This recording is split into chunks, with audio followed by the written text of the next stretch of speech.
성경 말씀 보도록 하겠습니다. 고린도전서 10장 31절 말씀입니다.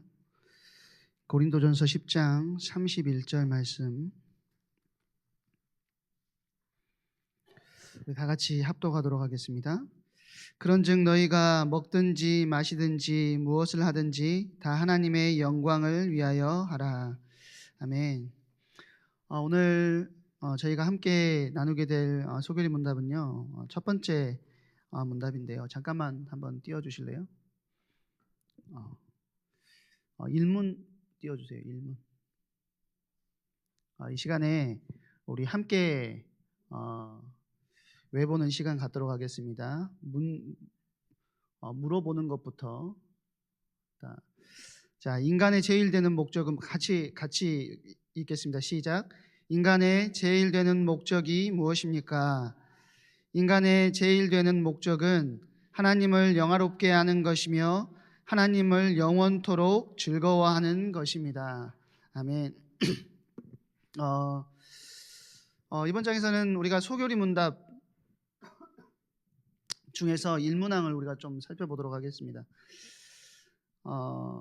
왜 사냐고 사람들이 이렇게 물어보면 태어난 김에 산다라고 하는 사람들도 있고 죽지 못해 산다라고 하는 사람들도 있습니다. 내가 사는 목적에 대해서 잘 모른다는 것이죠. 그런데 사실 하나님의 백성들은 달라야 됩니다. 왜 그러냐면 하나님께서 저와 여러분을 하나님의 백성으로 부르시고 이 땅 가운데 창조하신 하나님의 분명한 목적이 있기 때문이라는 거예요. 여러분들 제가 중학교 때인가 나왔던 영화인데 톰 행크스가 주연했던 포레스트 검프라는 영화가 있었습니다. 좀 오래된 영화긴 한데요. 흥행에도 굉장히 성공을 했던 영화인데 이 영화를 보면 인생에 대한 세상 사람들의 생각이 너무나도 잘 나와 있습니다.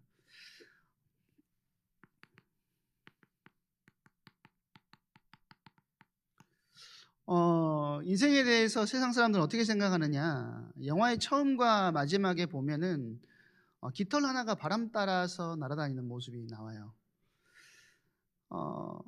깃털은 그냥 바람이 부는 대로 흘러갈 뿐입니다. 그렇죠? 이 깃털은 뭘 의미하냐면 주인공 포레스트 검프의 인생을 의미하는 거예요. 이 주인공은 어떤 사람이냐면 지능이 75, IQ가 75 정도 되는 좀 지적으로 장애가 있는 친구죠. 그런데 자기 인생의 목표나 목적을 세울 능력이 부족한 그런 사람이었다는 것이죠. 그래서 포레스트 검프라는 영화를 보면 포레스트의 삶은 모든 것이 우연의 연속입니다. 모든 것이 우연이에요. 어렸을 때 포레스트는 이제 다리가 불편한 친구였거든요. 다리가 불편하니까 그 힘있고 센 아이들이 이 친구를 계속해서 괴롭힌 겁니다. 이제 그랬던 친구들이 고등학생이 돼서까지 포레스트를 괴롭히는데 이제 그 옆에 포레스트를 도와줬던 제니라고 하는 친구의 조언대로 도망가라고 해요. 도망을 가다가 누구를 만나냐면 미식 축구 연습장의 감독이 그 사람을 보는 거예요. 그리고 미식 축구 선수가 돼가지고 이름을 굉장히 떨치기도 합니다. 그러고 나서 이제 대학을 졸업하는 날에 사실 전응아이기 때문에 지적으로 조금 부족하기 때문에 대학을 갈 수 없는 환경인데 미식 축구 선수로 대학을 가게 됐고 대학을 졸업할 때쯤에 졸업하는 날 그 육군 미국은 그 지원을 받지 않습니까? 근데 그 군인 지원서를 받아가지고 그냥 또 그 육군에 지원해가지고 베트남 전쟁에 참전을 하게 돼요. 베트남 전쟁에서 이제 또 어찌저찌 해가지고 잘 살아서 전역을 한 다음에 군대에서 모았던 돈을 가지고 새우잡이 배를 샀는데 새우잡이 배에서 처음에는 굉장히 거의 망하듯이 가다가 우연히 엄청나게 큰 돈을 벌게 돼요. 또 이제 어느 날 생각 없이 그 포레스트 검프라는 사람이 뛰기 시작하는데 몇 년 동안 뛰냐면 3년이 넘는 시간 동안 계속해서 뛰기 시작합니다. 그러니까 많은 사람들이 뭔가 위대한 메시지를 지닌 구도자인 줄 알고 왜 뛰냐고 물어보면서 막 방송국에서도 찾아오고 그를 따라서 뒤따라서 막 계속 뛰는 사람들이 등장을 하는 거예요. 뭐 3년이 넘는 시간 동안 이렇게 계속해서 뛰다가 갑자기 멈춰서 가지고 포레스트가 뭐라고 하냐면 나 이제 집에 가야겠다 하고 집에 돌아가거든요. 근데 이 영화가 말하는 바는 뭐냐면 세상이 말하는 인생은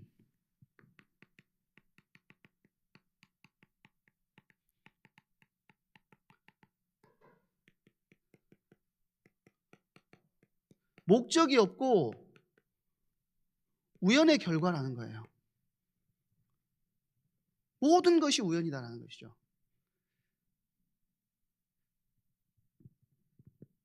특별한 것이 아니라는 것입니다. 사람이라는 것은 우연히 태어나서 우연히 살다가 우연히 죽는 존재에 불과하다라고 이야기를 하고 있다라는 거죠.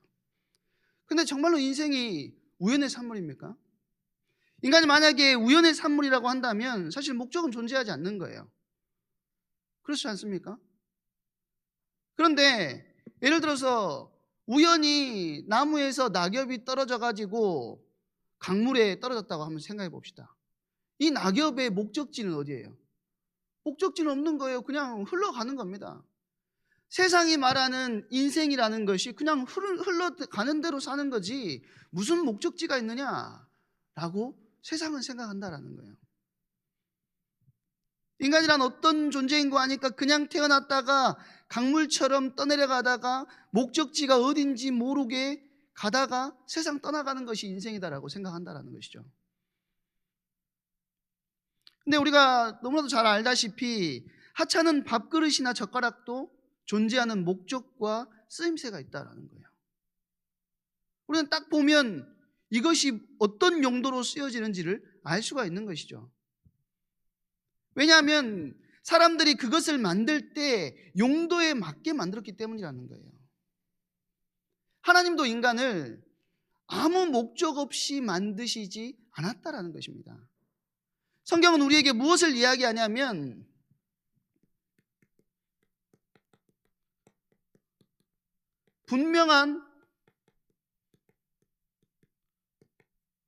인생에는 분명한 목적이 있다라는 거예요. 근데 이 목적은 사실은 사람 편에서 생각하는 것이 아니고 누구 편에서 생각해야 되는 것입니까?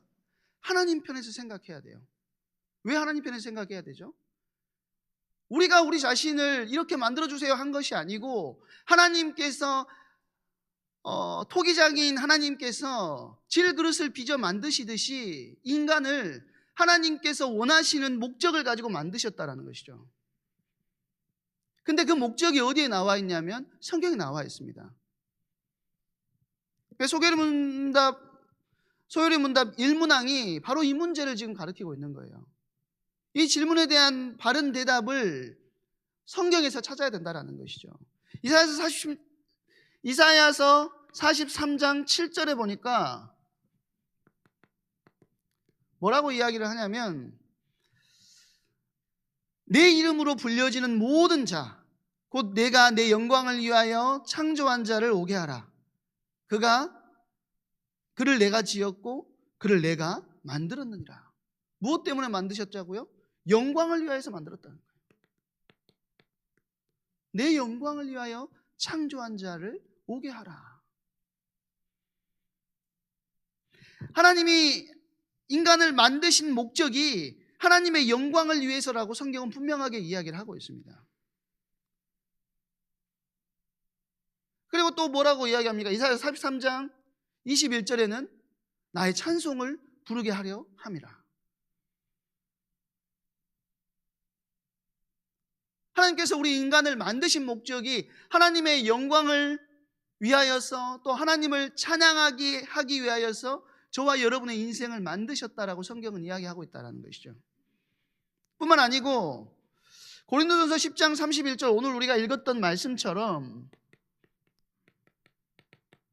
뭐라고 이야기합니까? 사도 바울은 그런즉 너희가 먹든지 마시든지 무엇을 하든지 다 하나님의 영광을 위하여 하라라고 분명하게 이야기하고 있다는 거예요.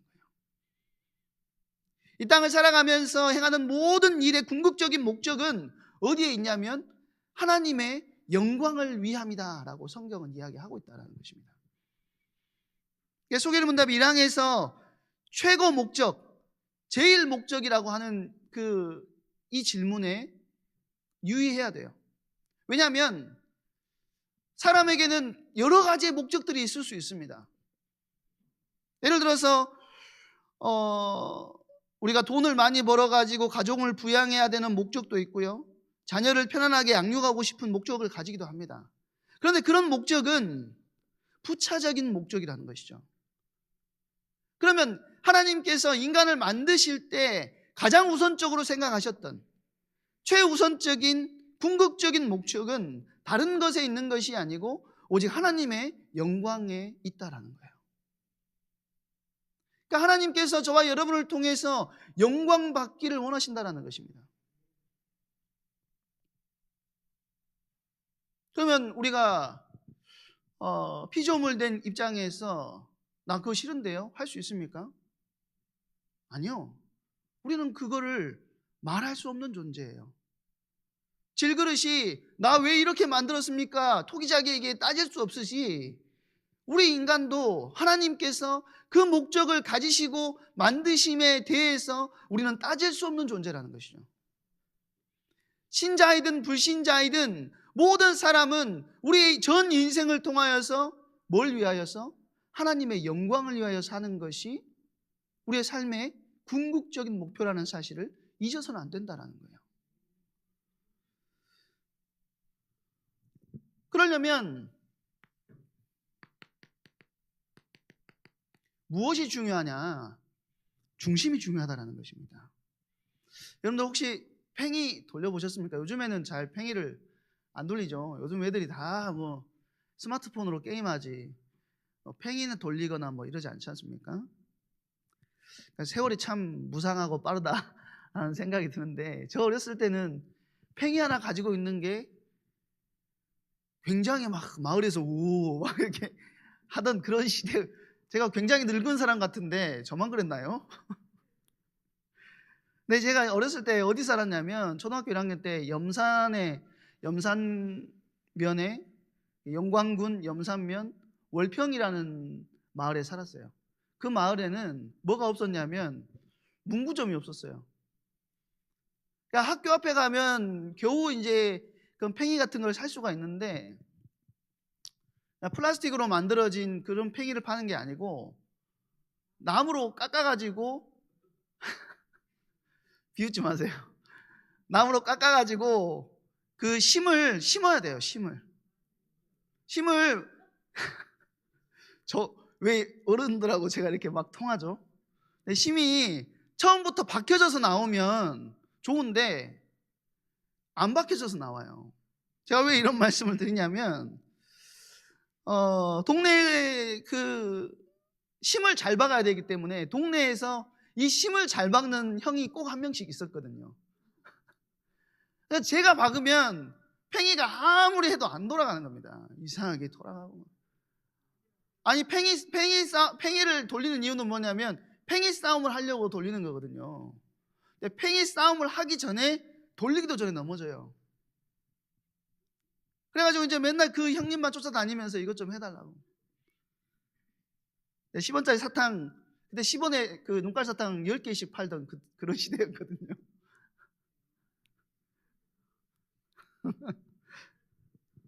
망치로 이걸 조절해야 되기 때문에 그래서 이제 그 형님을 쫓아가가지고 기술자인 형님한테 이걸 잘 박아주라고 했던 기억이 납니다. 팽이가 제대로 돌기 위해서 가장 중요한 게 뭐냐면 중심이에요. 중심. 무엇이 박혀 있느냐, 어떻게 박혀 있느냐가 제일 중요하다는 거예요. 저는 인생도 팽이라고 생각합니다. 중심이 무엇인지를 깨닫고 돌려야지 우리 인간이 제대로 돌아갈 수가 있다는 것이죠. 하나님께서 우리 인생을 만드실 때 어떤 중심으로 살도록 만들었냐면 우리를 하나님 중심으로 살도록 만들어 놓으셨다라는 거예요. 그래서 하나님 중심이 되어서 살아가면 모든 것이 온전하게 기능하도록 만들었다는 것입니다. 그래서 하나님이 얼마나 위대한 분인지를 생각하고 하나님을 예배하면서 우리가 하나님과 함께 있으면 모든 부분들이 온전하게 기능하게 되었어요. 그런데 우리 삶 가운데 뭐가 들어왔냐? 죄가 들어왔다는 것이죠. 죄가 들어와서 모든 만물을 파괴했을 뿐만 아니고 인간의 중심을 파괴했다는 것입니다. 중심을 파괴해버렸어요. 온전하였던 인간이 죄로 인해서 하나님 중심이었던 인간이 자기 중심, 나 중심으로 바뀌게 되었다는 것이죠. 하나님 중심에서 사람 중심으로 옮겨가는 그 순간부터 팽이가 중심이 잘못되면 잘 돌아가지 않듯이 인간의 인생에 문제가 찾아오게 되었다는 것입니다. 원래 인간은 하나님 중심이 되어 살면 하는 일이 온전해지고, 하나님 중심이 되어서 공부를 하면 공부가 온전해지고, 하나님 중심이 되어서 우리가 오락을 하면 오락이 온전해지고, 하나님 중심이 되어서 우리가 결혼 생활을 하면 결혼 생활이 온전해지도록 하나님께서 만드셨다라는 거예요. 그런데 이것이 나 중심, 자기 중심이 돼버리니까, 중심이 흔들리니까 모든 것이 흔들리게 되었다는 것이죠. 그래서 우리가 신앙이라고 하는데요, 신앙은 뭐냐면 중심을 바꾸는 싸움입니다. 지금 나로 옮겨와 있는 이 중심을 하나님께로 자꾸 돌려드리는 그 작업이 우리가 하는 신앙 생활이라는 거예요. 말씀을 통해서 그 말씀을 듣고 또 말씀에 반응하여 말씀을 살아내는을 통하여서 내 중심에서 하나님 중심으로 자꾸 옮겨가려고 하는 것이 우리 신앙생활의 주된 요소라는 것입니다.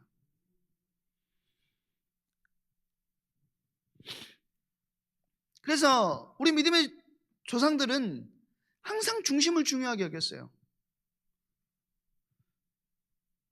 세 가지 중심을 이야기했죠. 하나님 중심, 말씀 중심, 교회 중심. 하나님 중심, 말씀 중심, 교회 중심. 밤낮 이것을 외쳤다는 거예요.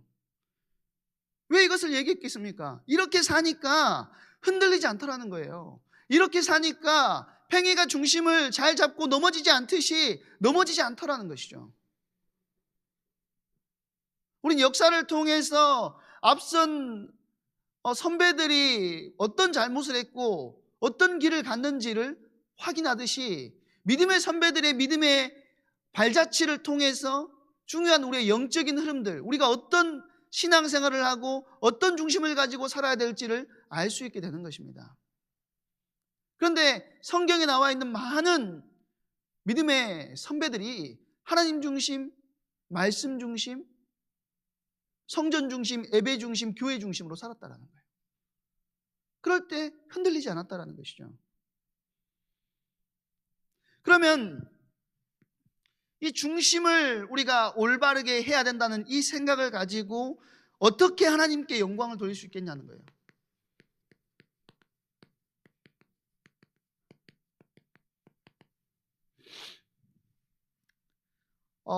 먼저 생각해야 될 것이 뭐냐면 하나님께 영광을 돌린다는 의미부터 우리가 생각을 해야 됩니다. 우리가 사실 오해하기 쉬운 게 뭐냐면 하나님을 영화롭게 한다는 것을 하나님을 영화롭게 만든다는 것으로 이해하는 경향이 있어요. 근데 사실 그렇지 않습니다. 하나님은 이미 영화로우세요. 피조물인 저와 여러분이 창조주를 더 영화롭게 만들 수는 없습니다. 우리가 아무리 난리를 친다 그래도 하나님이 더 영화로워지는 것은 아니라는 거예요. 그러면 영광을 돌린다는 의미는 뭐냐면 우리를 통해서 하나님의 일하심이 드러나는 것입니다. 하나님께서 어떤 일을 하셨죠? 온 우주 만물을 창조하시고 인간을 창조하시고 또 모든 것들을 조성하시고 문제없이 이끌어 가시는 것. 그 저와 여러분을 죄와 저주와 재앙 가운데서 구원하여 주신 것. 그리고 우리 인생을 반드시 승리하게 하시는 하나님의 놀라운 섭리 가운데 저와 여러분을 집어넣어 주셨다라는 것이죠. 성경에 표현된 영광이라는 말의 문자적인 의미는 사실은 무겁다라는 개념이 있습니다. 무겁다. 이게 물리적으로 무겁다 이 개념이 아니고요. 한 사람이 남들보다 더 탁월하게 가지고 있는 어떤 것을 대할 때 느끼는 묵직함을 이야기하는 것입니다.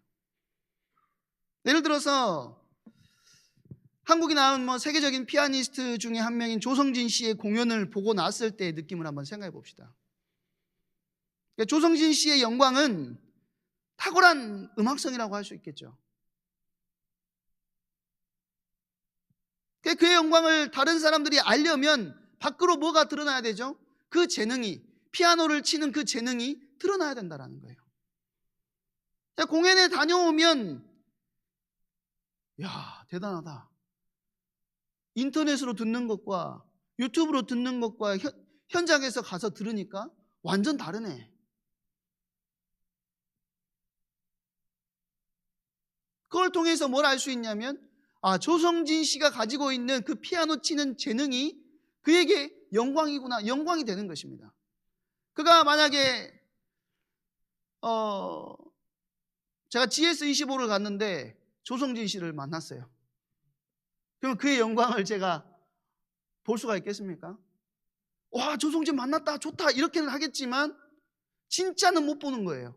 진짜는 알 수 없는 거예요. 어느 자리에 가야 그의 영광을 볼 수 있는 것이죠?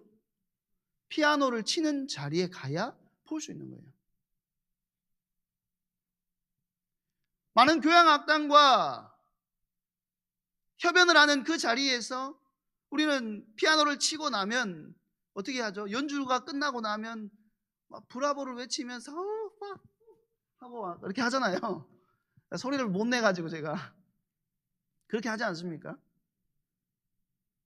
그거를 통해서 누가 영광을 받는 거냐면 그 조성진이라는 사람이 피아노라는 그걸 통해서 영광을 받는 것입니다.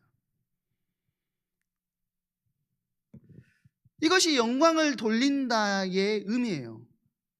그러니까 하나님은 우주 만물을 창조하심으로써 하나님 자신의 영광을 드러내셨어요.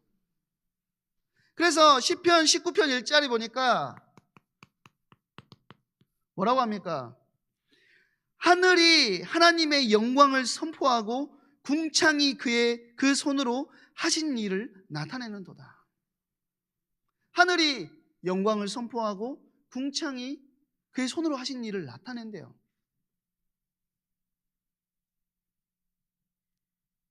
뿐만 아니고 저와 여러분의 인생을 통하여서 하나님께서는 영광 받으시기를 원하세요. 그러면 우리가 어떻게 영광을 돌릴 겁니까?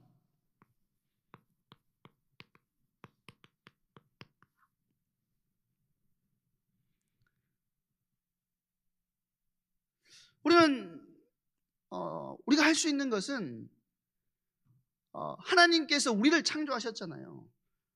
그러니까 사실은 우리의 창조물을 통하여서 창조된 저와 여러분을 통하여서 하나님께서 영광 받기를 원하시는 거예요. 드러나면 드러날수록 하나님의 하신 일, 하나님의 일하심이 드러나면 드러날수록 하나님께서 영광 받으시는데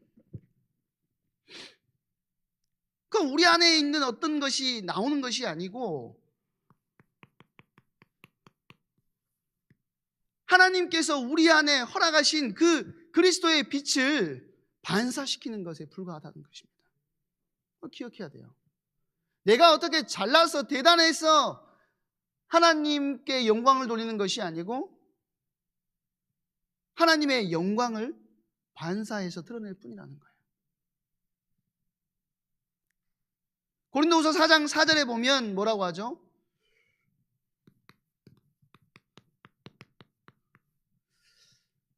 이 세상에 믿지 아니하는 자들의 마음을, 이 세상 신이 믿지 아니하는 자들의 마음을 혼미하게 하여 뭐 한다고요? 그리스도의 영광의 복음의 광채가 비치지 못하게 한다. 그렇게 이야기합니다.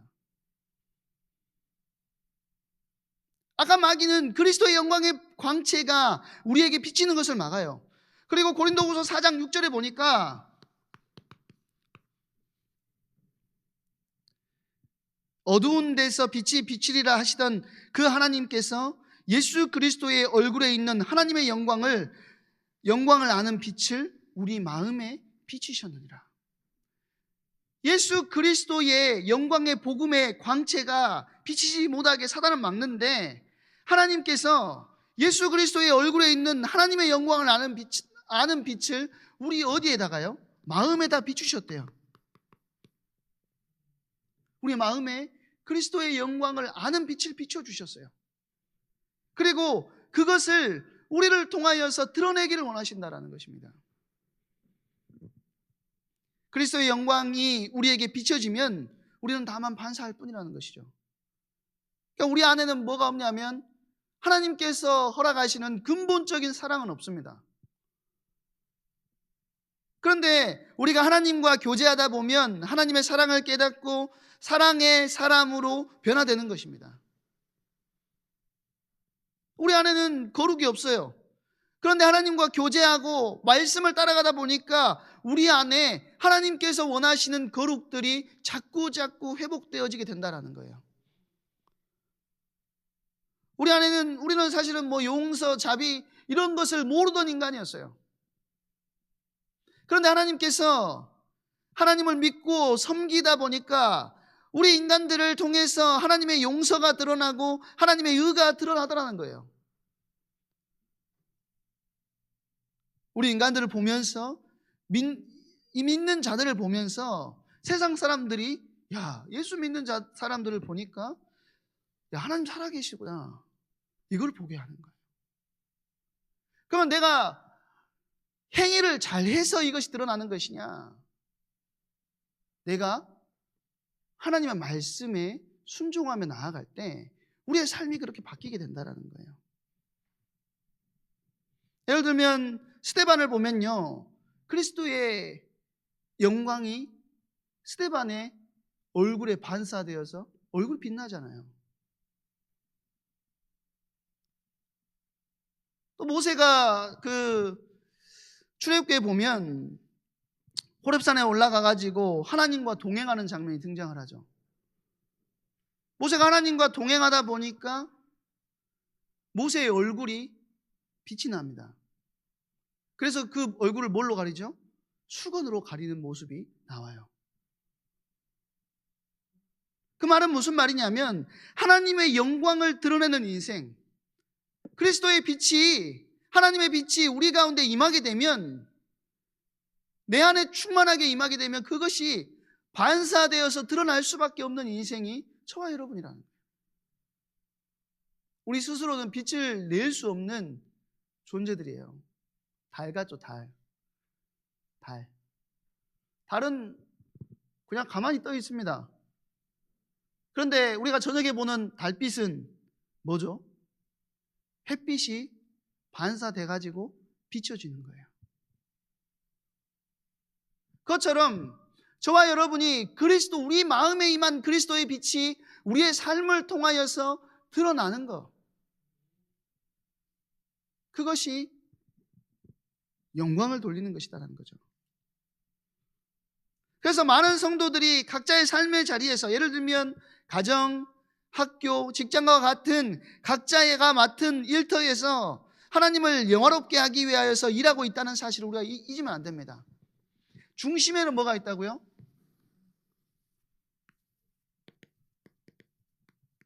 하나님이 계세요. 그리고 그 중심에 하나님을 두고 일도 하고 가정생활도 하고 오락이라고 하면 좀 이상한가요? 여러 가지 내가 해야 될 것들 다 할 수 있다는 거예요. 목적은 뭐예요? 하나님의 영광입니다. 중심에 있는 그것, 그리고 그 중심에 있는 그것을 위한 이것들이에요.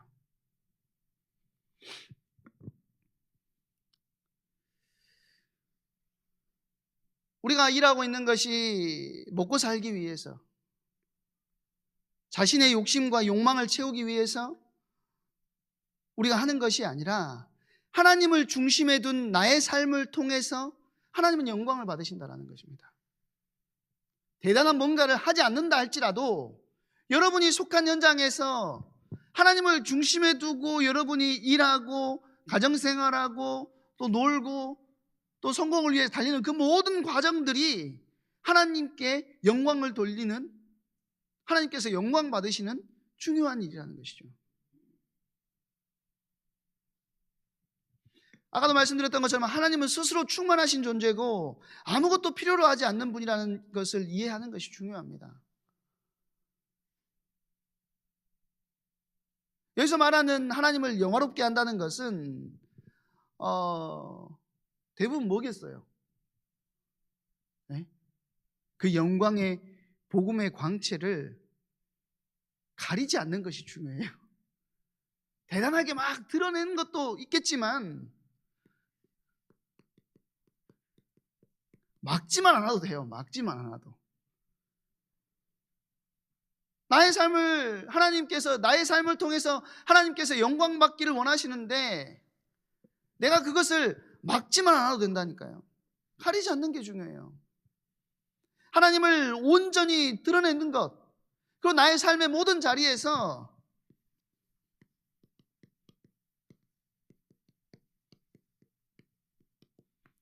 하나님을 드러내는 것을 원하신다는 거예요.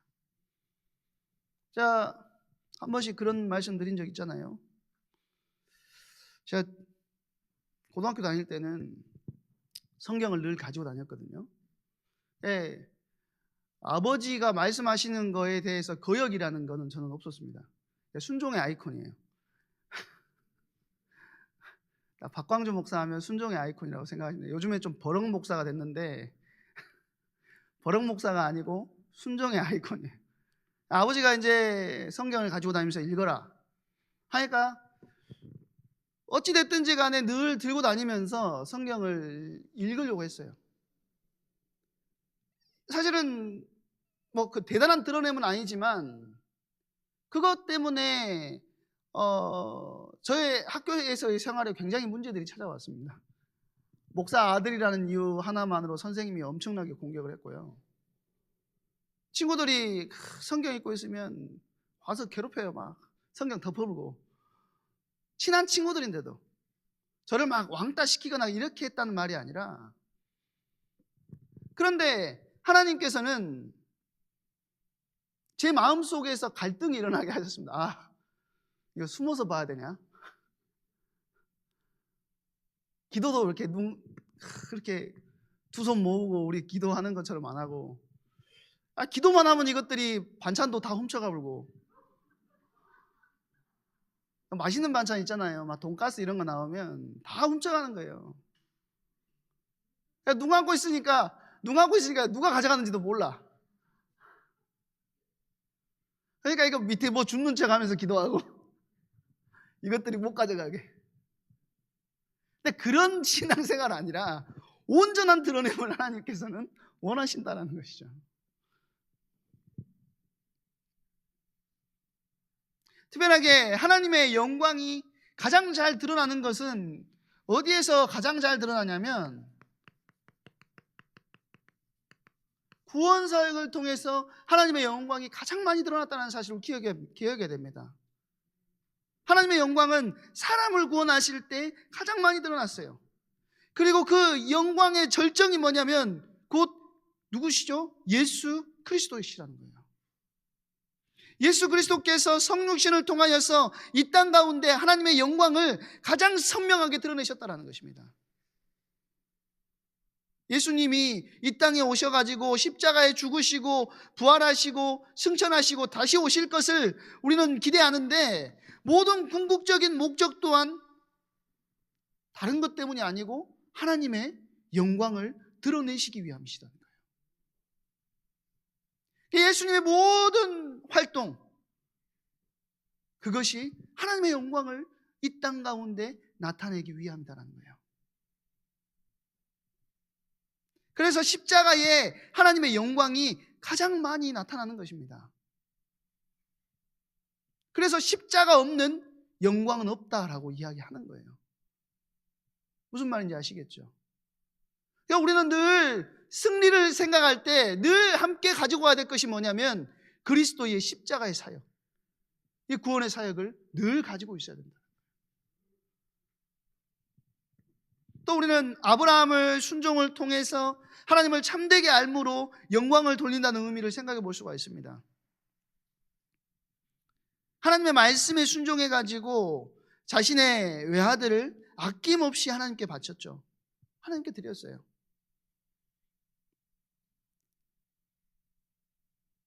그 말은 무슨 말이냐면 하나님을 향한 자신의 믿음을 온전하게 드러냈다라는 것이죠.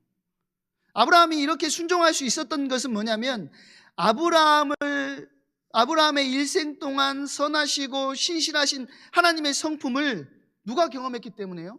아브라함이 경험했기 때문이라는 거예요. 그래서 아브라함은 다 이해할 수 없었을지라도 하나님이 시키신 일에 대해서 순종할 수 있었다라는 것입니다. 하나님이 어떤 분이신지 알았다면, 그렇기에 하나님이 말씀하시면 무슨 말씀이든지 다 받아들일 수 있는 그런 자세. 관계가 깊어지면 깊어질수록 그렇게 될 수 있는 거예요. 이것이 하나님을 영화롭게 한다라는 것의 의미라는 거예요. 그러면 우리가 하나님께 영광 돌리면서 뭐 하라고 그랬죠? 영원토록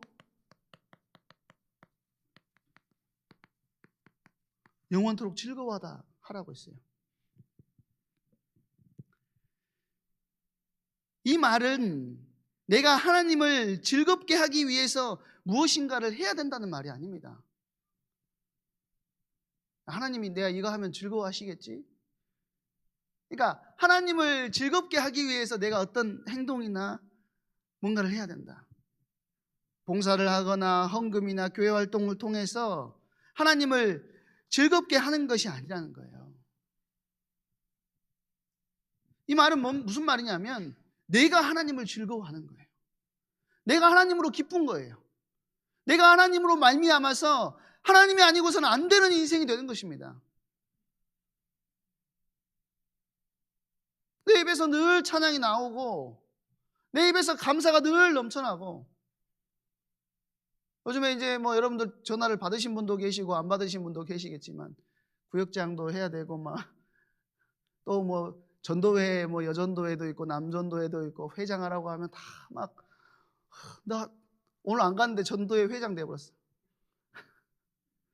나 오도하려 했는데 나 회장 뽑아놨다고 뭐라 하시고 막 그러실 때 있잖아요. 그게 아니고 하나님이라는 게 내 안에 기쁨이 된다는 겁니다.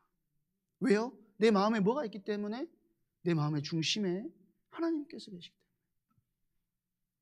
내 마음의 중심에, 내 신앙생활의 중심에, 내 움직이는 모든 삶의 중심에 하나님이 계시기 때문에 그 하나님으로 말미암아 즐거워하고 기뻐하는 거예요.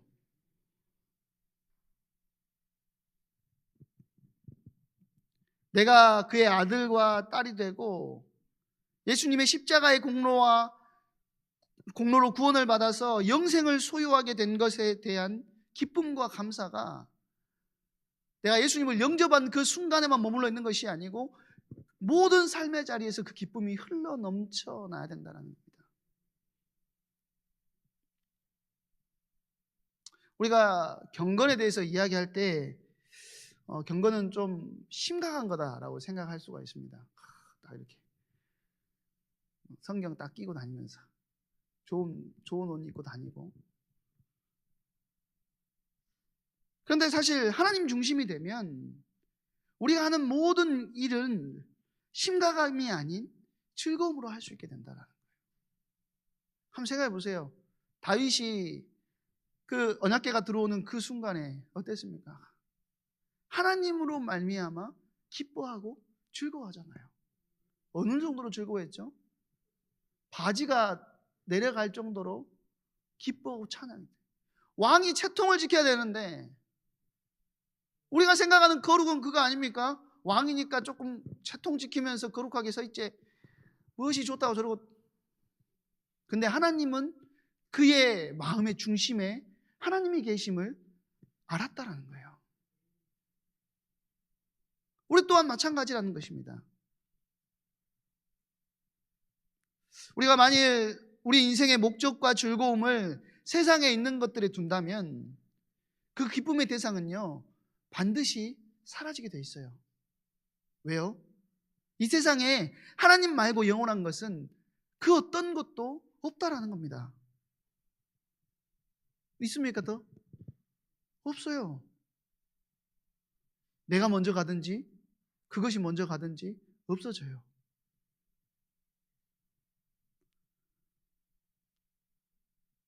하나님께서 맡기신 사역과 사명뿐만 아니고 여러분의 모든 삶의 현장에서 무슨 일을 하든지 즐거우십니까? 사실 소결이 문답은요 성경적인 지식을 넓히는 수준이 아니고 그걸 나의 삶으로 끌고 들어가는 거예요. 오늘 좀 기쁘고 즐거우시죠? 금요일이니까. 근데 오늘 지나고 내일 되고 주일 딱 되면 주일 저녁부터 갑자기 또 힘이 들기 시작합니다. 내일 출근해야 되는데 어쨌거나 징해 죽겠네. 그때 뭘 생각하셔야 된다고요? 하나님이 나를 부르신 목적을 생각해요. 내가 이 출근하러 가는 이 현장이 뭐라고요? 하나님의 영광을 드러내는 시간이구나. 그리스도의 영광의 복음의 광채가 나에게 주신 이 복음의 능력으로 말미암아서 내가 속한 현장 가운데 드러나는 시간이구나. 그러면 월요병이 찾아올 이유가 없습니다. 월요병이 찾아올 이유가 없어요. 그것이 우리의 삶의 중심이 되어야 된다는 거예요. 직장이 즐겁지 않겠지만 하나님의 말씀을 증거하는 우리의 현장이기 때문에, 그리스도의 빛을 비추는 현장이기 때문에, 나에게 주신 영광을 드러내는 현장이기 때문에 기뻐할 수 있는 하나님의 자녀들로 쓰임 받으시기를 바랍니다. 우리 이 시간에 다 같이 한 번 더 처음에 외웠던 소요리 문답 1문 다시 한번 띄워주십시오. 한꺼번에 다 띄워주세요. 네, 같이 읽겠습니다. 시작. 인간의 제일 되는 목적이 무엇입니까? 사람의 제일 되는 목적은 하나님을 영화롭게 하는 것과 그를 영원토록 즐거워하는 것입니다. 아멘. 이번 한 주 하나님을 즐거워하시고 하나님과 함께하는 영광 돌리는 인생으로 서시기를 바랍니다. 같이 한번 기도하도록 하겠습니다. 하나님, 우리에게 주신 그 목적, 나의 중심이 바뀌어지지 않게 하여 주시옵소서. 하나님 중심으로 살아가게 하여 주시옵소서. 내 중심으로 바뀌지 않고 내 모든 삶의 자리에서 하나님께 영광 돌리는 인생 될 수 있도록 나를 주장하시고 인도하여 주시옵소서. 우리 이 시간에 같이 합심해서 한 번만 기도하도록 하겠습니다. 사랑의 하나님, 참 감사를 드립니다.